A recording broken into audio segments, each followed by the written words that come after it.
हेडो वडो कांधपो हेडी वडी ट्रे वेला मानी दस्तरखान तो लगे 200-250 मानू वेठो आ ई दा मानी खाइन जण जिंदगी जी आखिरी मानी थन। पो जो मां वयो निकड़ी जाते चौथे डी दुआ घुरण तो बिल प्या ठाहिन मौती जो 4.5 लाख रुपया खिलियो जो मां जो 4.5 लखन जो चौथो हिस्सो मरहूम के जो आ 6 महीना पो मरिया ओने गे कोने कंडपति ना है दवा जा पैसा ना है इते के मिट माइट जो रूह न तो थे तो कुछ दई छजऊस तो कुछ धिको अची वने से एकरे जालिम 4 ॾींहनि जे न्याणीअ के गोलियूं हयूं अंबर सदमे में मरी वई सुमियल पीउ के एकरे माण्हू कुहाड़ियूं हणी खणी लाश बुह जे पल्ले में पूरे छजे मस्जिद के नथा छडन अगर मस्जिद में रंबियूं हणी वडो दरजो न खुल न तालो न त रंबियूं हणी सामान खणिया अगर मुझे ताक मु भी पखा लाया। अल्हम्दुलिल्लाह नहमदु व नस्तईनु व नस्तगफिरु व नुमिनु बिही व नतवक्कलु अलैहि व नऊज़ु बिल्लाहि मिन शुरूरि अनफुसिना वमिन सय्यिआति अअमालिना मन यहदिहिल्लाहु फला मुज़िल्ल लहु इते हुजे वमन युज़लिलहु फला हादिय लहु वनशहदु अल्ला इलाहा इल्लल्लाह वहदहु ला शरीक लहु वनशहदु अन्न सय्यदना व शफीअना व हबीबना व मुर्शिदना व मौलाना मुहम्मदन अब्दुहु व रसूलुहु अम्मा बाद फ़अऊज़ु बिल्लाहि मिनश शैतानिर रजीम बिस्मिल्लाहिर रहमानिर रहीम वमा अर्सलनाका इल्ला रहमतल लिल आलमीन सदक़ल्लाहु मौलानल अज़ीम। दुरूद शरीफ। अल्लाहुम्मा सल्लि अला मुहम्मदिन व अला आलि मुहम्मदिन कमा सल्लैता अला इब्राहीम व अला आलि इब्राहीम इन्नका हमीदुम मजीद।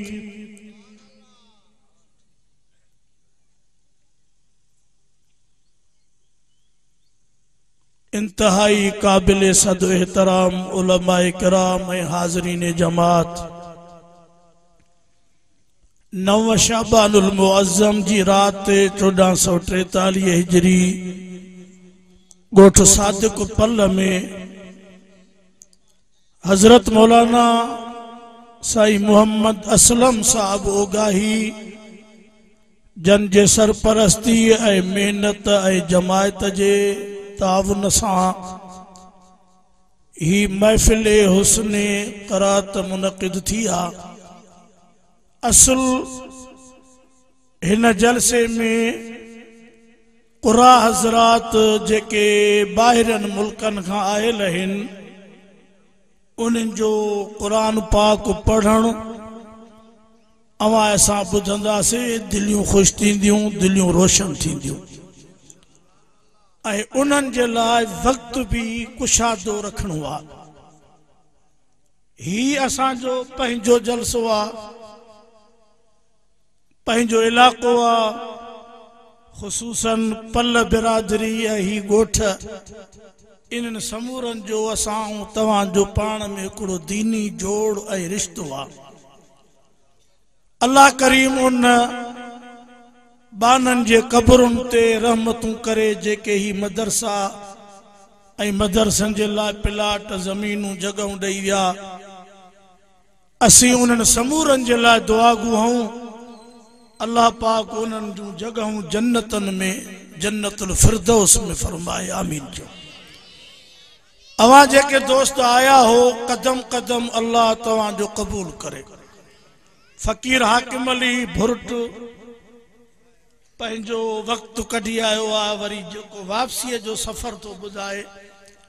वो भी तमाम वड्डो आ, गाडड़ी भी नंढड़ी दर्जी मुंहिंजी हाल की गरी पानी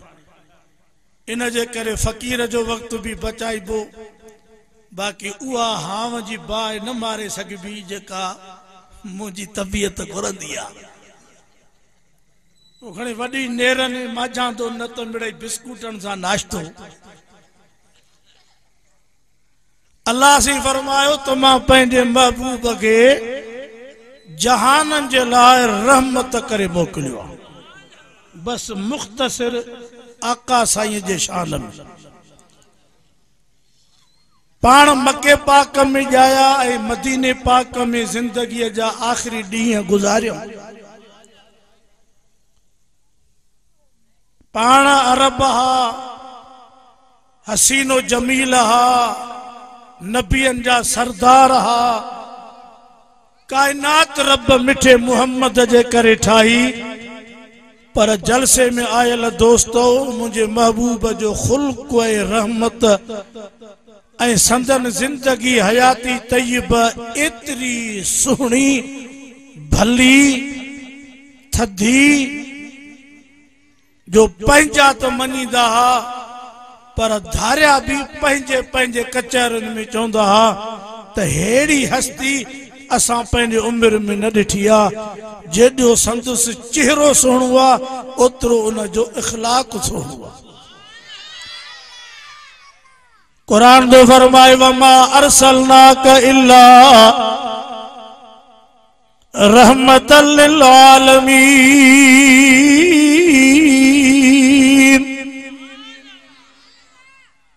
जन जन बिरादरन जा मानू हिन जलसे में आया हो। पान सबूरन कलमू पढ़ियो आ महबूबन करीमन ते जै नबी जे लाइ पियो रब फरमाए सोना सा तवां के न मोकिलियो आ सिर्फ मक्के पाक मदीने पाक वारन जे लाइ या पंहिंजे अरबन हाशिमिन कुरैशन जे लाइ न सिर्फ कलमे पढ़ंदड़ उम्मत जे लाइ न सिर्फ इंसानन जे लाइ पर तवां 18,000 मखलूक जे लाइ रहमत हो। छायो ॻाल्हाईंदा पखिन ते भी मुझे मिठे मुहम्मद के रहम ईंदो हो। जानवरन ते भी मुझे नबी पाक जी रहमत ही जो उठ अची हुजूर जे कदमन में पंहिंजी गर्दन निवाए दाह पियो ॾे त मुंहिंजो मालिक खाराए थोरो दो कम घणो तो वठे। साईं जन उन जी भी दाह ॿुधी सादिक पल जे हिन जलसे में आयल मुझा प्यारा दोस्तों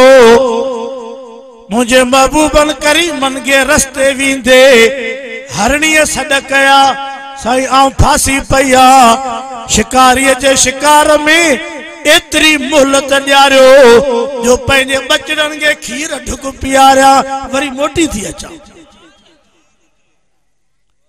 अज त असांखे अबे ते भी रहम कोन्हे त पीउ अटो तो पियाए पीउ लाभारो तो करे अंबड़ कुतिर थी करे अंबड़ गाह थी विझे माल के जेकर मां भी कम में हथ विझा असांखे नेट असांखे टच मोबाइल असांखे या लुडे रांद असांखे या क्रिकेट असांखे इहो होटल बाकी मायूं ॼाणन अबू अमड़ ॼाणे घर ॼाणे भली सड़ी वञनि पर हिन जो कम सां वास्तो कोन्हे। हिन के वड्डा कपड़ा पाए टोपी मथे ते रखी ओधर जी मोबाइल ओधर जी मोटरसाइकिल छापरन के तेल हणी घुमंदो जणो सॼे तालके जो मालिक आ। न्याणे ते भी रहम कोन्हे अबे अमड़ ते भी रहम ना आहे बच्चन ते भी रहम ना आहे। मां इन जे करे अर्ज़ु कयो न मौज़ू एड़ो मां शुरू कंदो आहियां जंहिंजे ॻाल्हाइण लाइ के घंटो न पर घंटा हुजनि पर मजबूरी का नाम शुक्रिया। हर कमकार में बचार मजबूरी। अल्लाह तव्हांखे ख़ुशि रखे, आमीन चो ॾाढा। साईं मोहम्मद असलम, साईं मुफ्ती मुजीबुर रहमान उगाई बुजुर्गन वॾी मेहनत करे ये महफ़िल सजाई आहे। पल साहिबन पंहिंजे बच्चन जे शादियुनि में जीअं ख़र्च कंदा आहिनि तीअं हिन जलसे में भी तावन कयो अथऊं। अल्लाह तव्हांजे बच्चन में रिज़्क़ में बरकतूं करे। असां दुआ करण आया हूं, न पिटण आया हूं, न कंहिंखे बद दुआ ॾियण आया हूं। रब तव्हांजा वेड़ा आबाद करे। अॼु इरादो कयो त हिक ॿिए सां सुहिणो हलंदासीं। मुझे पाक पैगंबर जे नुबुवत रिसालत ऐं वाइज़ जे बयान जो तत्व इहो आहे त हिक ॿिए सां सुहिणो हलो, हिक ॿिए जी इज़त कयो, हिक ॿिए सां ॾुख में मुश्किल में कम अचो। तवजो आहे जीअरो कुराड़ो हुजे न पाड़े जो या मिट माइट, भले शुगर हुजेसि, कारो कामिण हुजेसि, आंटे में वकड़ हुजेसि, पथरी हुजेसि, दिल जी बीमारी हुजेसि, हराम जो इनखे 10,000 तावन में ॾे या का रत जी थैली ॾे। बाक़ी मरी वियो को पाॾो वठिया सेला चांवर, वठिया ज़रदो, वठिया टिन बोतल, वठिया नेस्ले जो पानी, वञ बिस्कुटन जा 5 क़िस्म। मरऊं मरी गुरबत में वियो, उनखे रुपयो न ॾिनऊं। हाणे 70 ॼणूं तॾे में सुम्हियो पियो आहे। मुंहिंजो सौटरो मर घर तंती मालिका फकीर साईं। हाणे जेके तॾा आहिनि न चवंदव त शादी बि तॾे, अञा शादी त 12 खां 1 बजे ड्रॉ करे वरी 1000 लिखरायूं बि वञ। हे कहिड़े खाते में वेठा आहिनि सभु। तवजो आहे कोन्हे। ऐं इहा ॻाल्हि मां अहिड़ी कई अथमि जेका शरीयत खां ॿाहिरि न आहे। इहो रसो बिब में असां पाण विधो आहे या शरीयत? हेॾो वॾो कांधपो, हेॾी वॾी 3 वेला मानी, दस्तरखान थो लॻे, 200-250 माण्हू वेठो आहे ऐं ईअं था मानी खाइनि ॼण ज़िंदगीअ जी आख़िरी मानी अथनि। छड़ो गोश्त, मछियूं, सब्जियूं, पानी, बोतलां, शरबतन जा वॾा वॾा, ऊन्हारे में मरंदो त शरबतन जा कार्टून, खंड जा 2-2.5 मण। पोइ जो मां वियुमि हिकिड़ी जाइ ते चौथे ॾींहुं दुआ घुरण त बिल पिया ठाहिनि मौतीअ जो 4.5 लख रुपया। त मां खिलियुमि, चई खिलियो छो? मां जो 4.5 लखनि जो चोथों हिसो मरऊं खे ॾियो आहे त 6 महीना पोइ मरे आहे। अटो कोन्हे, चांवर कोन्हे, गिहु कोन्हे, खंड पती न आहे, दवा जा पैसा न आहिनि। इते कंहिं मिट माइट जो रूह नथो थिए त कुझु ॾेई छॾियऊंसि, त कुझु धिको अची वञेसि। कंहिं रोकियो अथव? अॼु इरादो कयो त शादियूं ऐं गमियूं शरीयत जे मुताबिक़। इरादो भली आस्ते कयो, मता लौड ते को ॿुधी न वठे। मां त वाइज़ कोई हलियो वेंदुमि, पोइ रत में राति तव्हांजी थींदी। त हिन मुले खे टीकर तव्हां पे ॾिनी। हाणे हुकूमत आई माइन जी न, ईअं जो न चाहिनि जे भोलीअ खे फ़कीर। सना कपिड़ा बि वठी आ, लंघा बि वठी आ, खदरा बि वठी आ, तूतला बि खणी आ, मेहंदीअ जा बि वरी ॻूण खणी आ, जलसा भी आहिनि, वाइज़ भी आहिनि, पर रस्मूं भी असां कोन छॾियूं आहिनि। ॿुधो, इन जलसे में आयल मुंहिंजा प्यारा मुस्लमानो, अल्लाह जो वास्तो अथव, पंहिंजे शादियुनि ऐं गमियुनि खे भी शरीयत खां ॿाहिरि न कढो। बस मां मौज़ूअ खे सेड़े थो अचां जो वक़्त खे बचायूं। ॼाण ॿाहिरियां बुज़ुर्ग आया, वरी राति जो वॻड़ो बि आहे। अल्लाह तव्हांजो बि अचणु क़बूल फरमाए। पैगंबर जहानन जे लाइ रहमत। न्याणियूं ईंदियूं त नबी साईं उथी करे ऐं न्याणियुनि सां मिलंदा हा। पंहिंजी चादर रहमत वारी पंहिंजे न्याणियुनि खे विछाए ॾींदा हा। मुंहिंजे मिठे मुहम्मद पाक वटि अमड़ दाई हलीमा आई त पाण उन्हनि खे कुल्हनि ते पेर रखराए हेठि लाए वॾी इज़त ॾिनो। यतीम ईंदा हा त नबी यतीमनि खे ॾिसी वडी खुश ए मोहब्बत से पेश इंदा एक यतीम के दग में दिसी डिठो मुहम्मद ईद जी नमाज खां भी पोइते मोटिया उन यतीम के कुल्हे ते खणी भाकुर पाए तड़क कराए उनके खुशबू हणी पो पान नमाज ते आया हुजूर के यतीमन जो कदर पैगंबर के गरीबन जो कदर मिठे मुहम्मद करीम ते हरन ते रहम उठ ते रहम मुझे हुजूर जे कचहरी में एकड़ी झिरकी पहला मारा दे पान फरमायो लगे तो त झिरकी जा बच्चा कई खया है जल्दी कयो रखी चो हुजूर के जीतन ते रहम पैगंबर के परंदन ते रहम असा के एक बे ते रहम कोने बकरी छड़ो घेरंदी नी तो ब लठियूं खणंदो 16 त गारियूं दींदो पेरियों बकरी को शुरू कंदो तुझी हितों पोवर चंदो तुझी मालिकाणी सच बुधायो यो गंदो लफ्ज ना है गालायो सुन था ए झेड़ा छाजान बाराड़न में पाड़न जा पाड़ा वेड़न जा वेड़ा एक बे को बेजार शोवन बाबा पोख में बकरी आ को मानू त कोने अकुल कोन दे आई तू खण दर गुजर कर को लप खादी हुंदई हेडो न टपी जाए पानी बंद बन्ना बंद जग बंद रास्ता बंद शाह जय नबी ते कलमू पढ़ियो आ उन नबी जो तरीको इहो आ जेको असां पिया कया विड़ंदा भायर तो पुटन को तलाकूं दा जारन तू भी छड दे ज़ाल तू भी छड न्याणियूं कुरान थी जन ते विड़ो ता दा असा के छो छडन होते एकड़े ज़ालिम चइन ॾींहंनि जे न्याणीअ खे गोलियूं हयूं 5 गोलियूं अंबड़ सदमे में मरी वई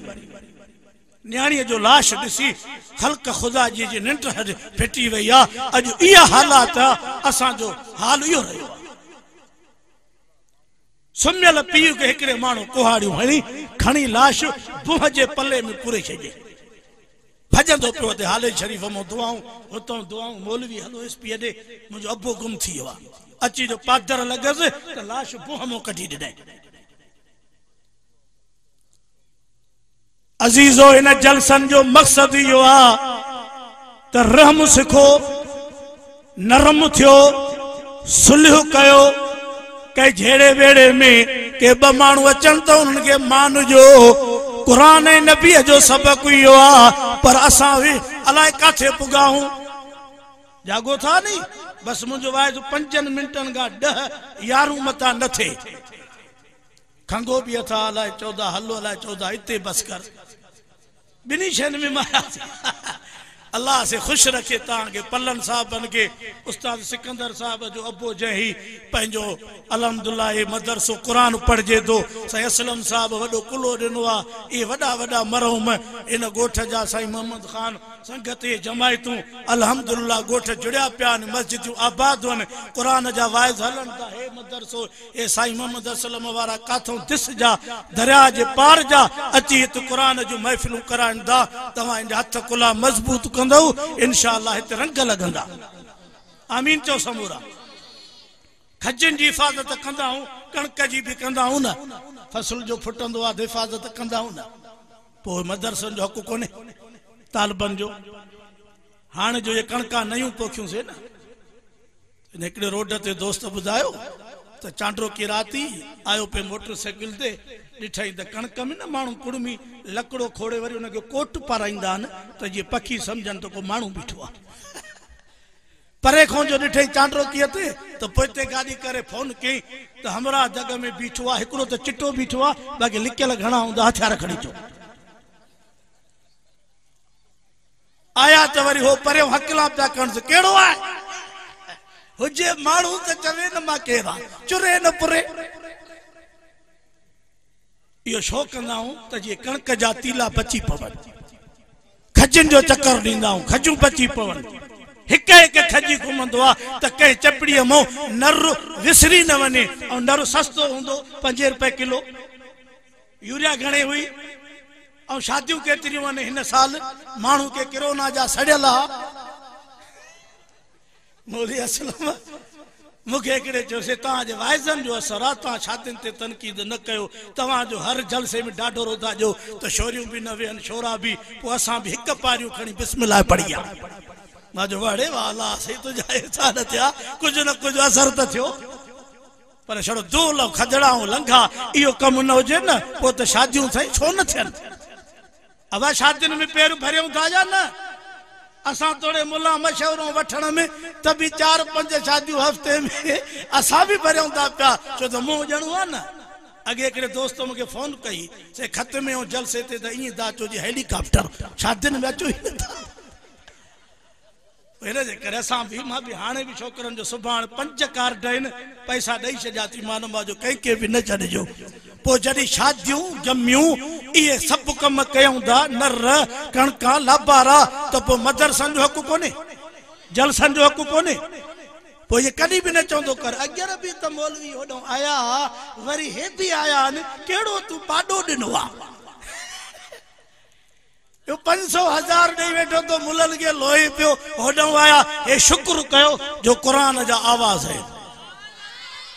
कुरान आहे त शैतान को भजी वेंदो कुरान जा जलसा हे मदरसा ही मोर्चा आहिनि अल्लाह हिननि खे क़यामत ते आबाद करे जेके साहिब हैसियत हो न हिन इलाके जो जलसो आहे त मां हिन इलाके वारनि खे तो चवां तव्हां पंहिंजो तवानायूं पंहिंजो माल पंहिंजो ख़र्च जेतिरो पंहिंजे घर जे बच्चनि जे लाइ कयो था एतिरो हिननि शयुनि जे लाइ बि नियत करे छॾींदा कयो मथो कहिड़ो महीनो थो अचे बाक़ी 1.5 महीनो थसे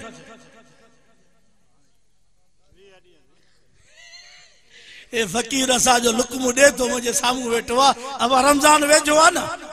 पो पंहिंजे घर पंहिंजे बच्चन गरीबन जे लाइ तैयारी कयो त ये खंड पतियूं साबुण गे सभिनी के मिलन त रोजा रखन तव्हां भी तैयार आयो रोजन ते रोजा रखजो बाकी तरावियां खैर शहर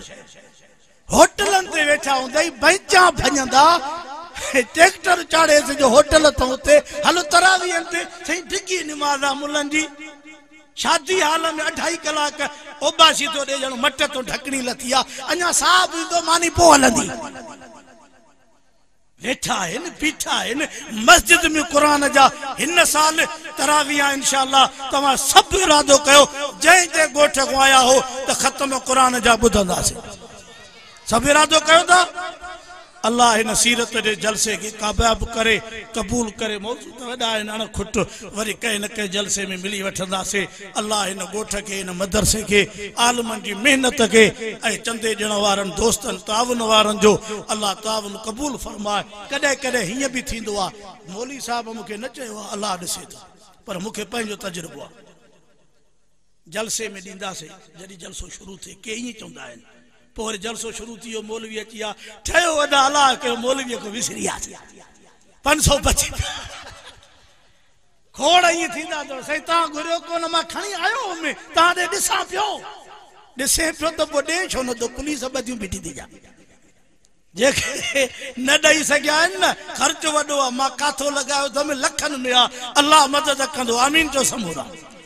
अल्लाह से बुजुर्गन की मेहनत कबूल फरमाए मथों उहा शख्सियत थी अचे जो पंहिंजे मट पाण आ सही फकीर हाकिम अली भुर्ट दाऊदी सुरत हाँ शायर भी पाण आए भी फकीर जी नालो थस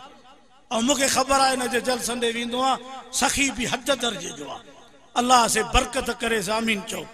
तवा भी खाली ना आया हुंदो बियो घणा न तब हिकु हिकु नोट गाड़ो खीसे में हुंदो बदमुनिया न से घणा खड़ी निकर तभी खुदा पना दे रास्ते में ट्रा सोटवा मस्जिद ने गई न था छडन अगर मस्जिद में रंबी होनी वडो दरजो न खुल न तालो न त रंबी होनी सामान कणिया अगर मुजो ताक मु भी पखा लाया खुदा जो कर इया गाल अची वई इन जे करे न कयम त को सुभान पल मुके वठी दीदा भला वठंदो मान भी तो न कंदा जा पंहिंजा आहिनि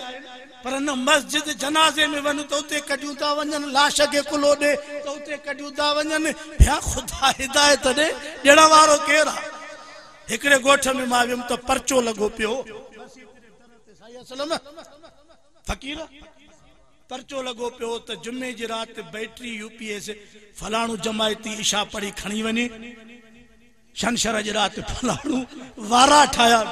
सामान कड़ी घर रखो 4 दफा ची पिनी और सामान वतवा 4 ही दफा खणी आने हाने पान में वेड़न था मुलन ते भी शक था कन ला मौलवी पगार थोड़ी थन मता अल्लाह से इन जलसे के कबूल। फ़कीर साहब मौलूद चवंदो इंशाअल्लाह दिल ठरी पवंदी, पर तव्हां बि ईअं वसिजो जीअं मींहुं उन्हारे जो वसंदो आहे, टेबल ते जगह न हुजे। इरादो आहे न से अचो से फ़कीर जो ऐलान करे दा मौली मोहम्मद बिलाल साहब। अल्लाह तोखे खुश रखे, सलामत रखे, बरकत करे।